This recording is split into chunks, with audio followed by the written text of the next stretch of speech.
बिजली के बिल को कैसे कम कर सकते। किसी तार पर कोई पक्षी बैठा होता है तो उसे करंट क्यों नहीं मार, करंट को रास्ता मिल गया और ये निपटा दिया इसको। आप देख सकते हैं ये एक सीबीएसई बोर्ड की है, यूपी बोर्ड वाला है, तो आप अपने सारे बिजली माफ करा सकते हैं। जय हिंद दोस्तों, आज हम लोग बात करने वाले हैं फेज क्या होता है, न्यूट्रल क्या होता है, अर्थिंग क्या होता है, और यह भी देखेंगे बिजली के बिल को कैसे कम कर सकते हैं, यानी मीटर से बिजली की चोरी कैसे कर सकते हैं, और यह भी देखेंगे किसी तार पर कोई पक्षी बैठा होता है तो उसे करंट क्यों नहीं मारता है, अगर हम किसी फेज को पकड़ लेते हैं तो क्या हमें करंट मारेगा। तो चलिए इन सभी बातों को समझेंगे अच्छे से। यहाँ पर इस चीज को कुछ भाषाएं होते हैं जो कि मेनली हमारे घरों में 3 प्रकार के तार होते हैं। पहला तार होता है फेज, जिसे हम लाल कलर से, आपने देखा होगा लाल कलर वाले जो तार होते हैं उन्हें हम फेज कहते हैं, और एक होता है न्यूट्रल। अब इसके अलग अलग नाम भी होते हैं, क्योंकि फेज को हम लाइव यानी जिंदा तार के नाम से जानते हैं, जबकि इसे गर्म तार भी कहा जाता है, इसे ही मेन कहते हैं। ठीक है, आप सुने होंगे। जो न्यूट्रल होता है इसे ठंडा तार भी कहा जाता है, यानी कोल्ड वायर। अब हमारा जो फेज होता है कमिंग, यानी जिसमें करंट आता है, आने वाले को हम बोलते हैं आपका फेज, और जिससे करंट जाता है उसे हम लोग बोलते हैं न्यूट्रल। अब ये कितना जरूरी है, जितना जरूरी आना है उतना ही जरूरी जाना है। अगर एक को नहीं होगा तो करंट नहीं प्रवाहित होगा। जैसे हम सांस लेते हैं तो ये हमारा फेज हो गया, और हम सांस छोड़ रहे हैं तो हमारा न्यूट्रल हो गया। तो क्या इक्को अगर नहीं हो गया, क्या हम फेज पे जिंदा रह सकते हैं? अगर केवल फेज लेते रहेंगे तो क्या होगा, तो हम मर जाएंगे। इसी तरह से क्या होता है कि फेज जितना जरूरी है उतना ही जरूरी होता है न्यूट्रल। अब अगर दोनों होगा तभी किसी व्यक्ति को करंट मारेगा। तो यहाँ पर आप देख सकते हैं जो हमारा रेड होता है, सुरक्षा की दृष्टि को देखते हुए साइंटिस्ट लोगों ने क्या कहा कि जो रेड होगा उसे हम क्या बोल देंगे, फेज वायर यानी जिंदा तार। उसके बाद जो हमारा ब्लैक होता है, येलो होता है, ये हमारा न्यूट्रल होता है, जाने वाला। और उसके बाद जो ग्रीन होता है इसे हम लोग सेफ्टी के लिए यूज करते हैं, जो कि होता है अर्थिंग वायर। ठीक है, तो अर्थिंग क्या होता है, एक न्यूट्रल की जैसे ही होता है, न्यूट्रल ही होता है समझिए, और ये हमारा सेफ्टी होता है। अब ये कैसे सेफ्टी करता है यहाँ पर समझिएगा, जो कि देख सकते हैं ये हमारे बिजली के खंभे हैं, और बिजली के खंभों पर ढेर सारी चिड़िया बैठी होती हैं। अब करंट क्या कहता है, तब तक हम करंट नहीं मारेंगे जब तक हमें जाने का रास्ता नहीं मिलेगा। यानी करंट आ रहा है और जाने का रास्ता मिलेगा। जैसे एक चोर जो है चोरी करने जा रहा है, अब चोरी करने से पहले वो रास्ता देखेगा निकलेंगे कैसे। अगर उसे निकलने का रास्ता नहीं मिला तो वो चोरी नहीं करेगा, क्योंकि अगर चोरी किया और निकला नहीं तो पिटा जाएगा।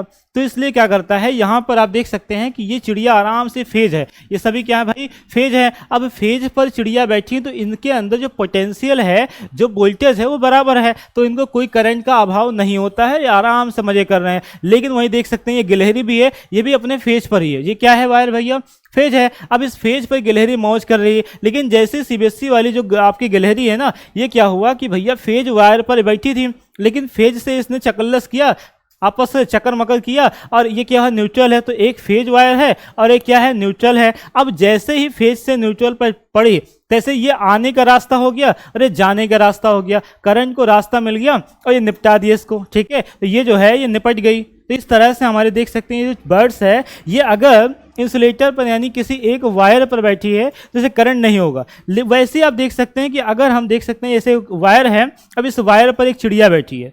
अब चिड़िया को कोई दिक्कत नहीं है, क्योंकि फेज आ रहा है, उसके शरीर पर है, कोई प्रभाव नहीं है, रास्ता नहीं मिल पा रहा है। अब रास्ता नहीं मिल पाएगा तो उसको करंट नहीं मारेगा। लेकिन क्या हो कि हम उस तार को अगर पकड़ के लचक जाएं, आपका मर्जी भैया, नहीं हम झलुआ झूलेंगे तो झलुआ झूलिए, कोई दिक्कत नहीं है। लेकिन अगर चक्कर मकर किया आपने और गलती से आपका पैर न्यूट्रल से हो गया, यानी जमीन सबसे बड़ा न्यूट्रल होता है, और जमीन से अगर आपने टच हो गए तो आपको हमेशा के लिए झुलवा झुला देगा प्रकृति। ठीक है, तो इस बात का ध्यान रखिएगा, करंट आपको तब तक नहीं मारेगा जब तक केवल फेज को आप पकड़ेंगे और जाने का रास्ता नहीं मिलेगा। लेकिन अगर कहीं से जाने का रास्ता मिल गया तो उसको क्या होगा, मार देगा। तो इसी तरीके से डाउट आता है सर ट्रेन कैसे चलती है, क्योंकि ट्रेन में तो हम देखते हैं करंट आता है, जाता किधर से है। तो चलिए समझते हैं कि ट्रेन कैसे चलती है। तो यहाँ आप देख सकते हैं जो आपका ट्रेन होता है इस पर ये फेज होता है। अब ये फेज वायर जो है इससे करंट इसमें आता है।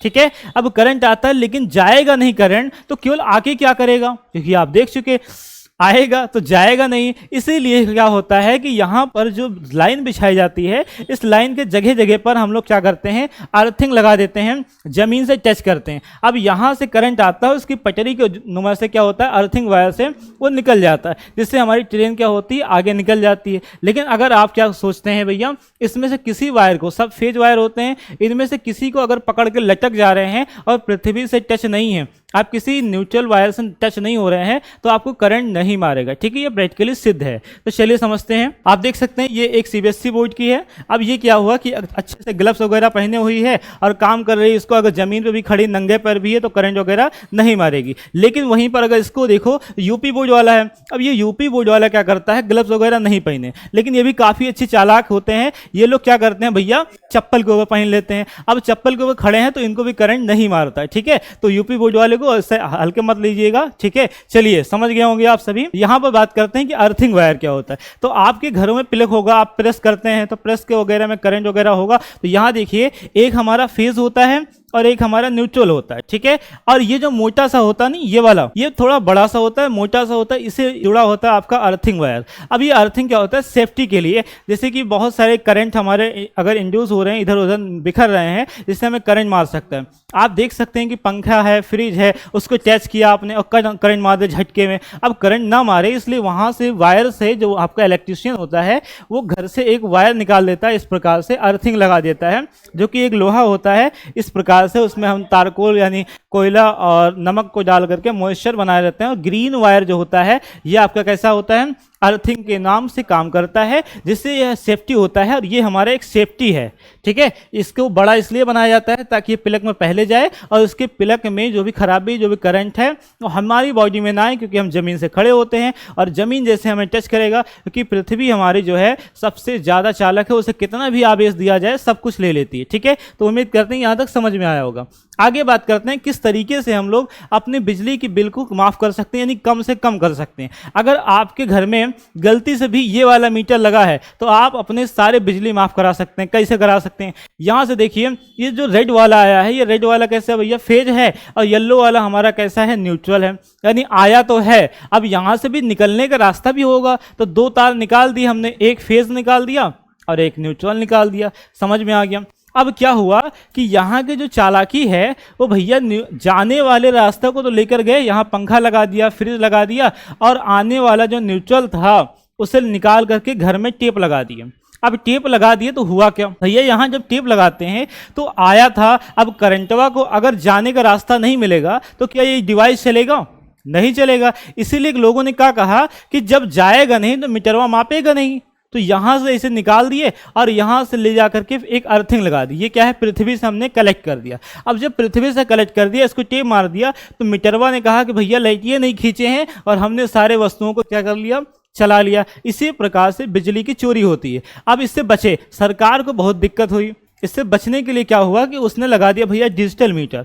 अब डिजिटल मीटर क्या करता है, लोड को मापता है, कितना लोड है, यानी फेज वायर से कितना करंट गया है, जितना भी गया है उसे माप लेता है। अब इसमें नहीं वापस आएगा तब मापेंगे, लेकिन ये जो डिजिटल नहीं मीटर था, ये कितना जा रहा है, जब तक आएगा नहीं, पूरा करेक्ट नहीं होता था तब तक नहीं मापता था।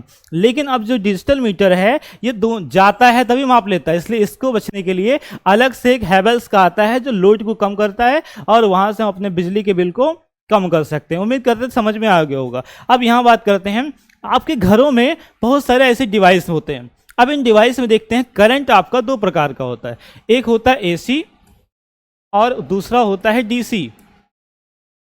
दूसरा क्या होता है बेटा, डीसी। अब यहाँ पर जो एसी होता है इसको बोलते हैं अल्टरनेटिंग करंट, और डीसी को बोलते हैं डायरेक्ट करंट। जैसे ट्रेन चल रही है तो सीधे चल रही है, तो जो सीधा चलता है, जैसे करंट जो सीधा चलता है उसे हम लोग बोलते हैं डीसी, डायरेक्ट करंट। लेकिन जो ऐसे सांप की जैसे चलता है, ऐसे ऐसे, ठीक है, उसे हम लोग बोलते हैं एसी करंट। एसी करंट जो चलता है ऐसे चलता है। लेकिन वही डीसी, ये आपका एसी है। वही अगर डीसी की बात करूं तो डीसी सीधा चलता है, तो इसे बोलते हैं भैया डीसी। समझ रहे हो। अब एसी को कैसे बनाते हैं, हम एसी को बना सकते हैं लेकिन डीसी को नहीं बना सकते, ठीक है। तो यहाँ का मेन मुद्दा था कि एसी को अल्टरनेटिंग डायनेमो के जरिए हम एसी करंट को बनाते हैं, जबकि डीसी करंट को हम नहीं बना सकते। हम एसी से डीसी में बदलते हैं, किससे, डायोड से। एक यंत्र होता है जिसे बोलते हैं डायोड। डायोड के जरिए हम एसी से किस में बदलते हैं बेटा, डीसी में। तो हम एसी करंट को डीसी में बदल सकते हैं। इसके लिए एक पूरा डिटेल वीडियो बनाएंगे, और ये सब किस पर काम करता है, कैसे काम करता है, नेक्स्ट वीडियो के लिए आप सभी तैयार रहिए। इसमें आपने क्या सीखा, क्या समझा, कमेंट में करके जरूर बताइएगा। ऑल द बेस्ट, मिलते हैं नेक्स्ट वीडियो में।